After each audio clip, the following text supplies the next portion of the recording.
ભક્તોને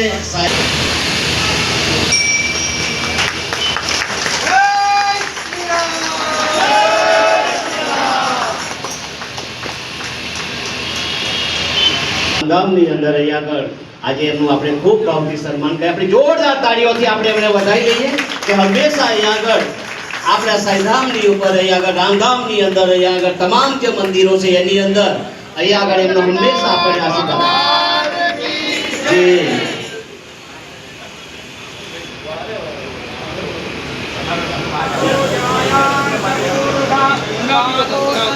भूतानि त्रिपादस्यामृतं दिवे त्रिपादोर्ध उदय कुरु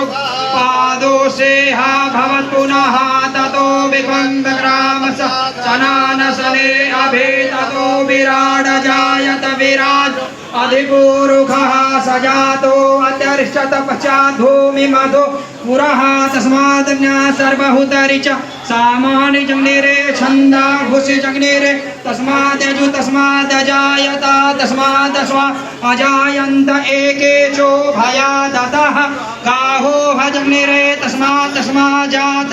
अजावयः युष प्राणसमुखादग्निरजायत नाभ्यायासेदन्तरिक्षगं शेष्णो देवो समवर्धत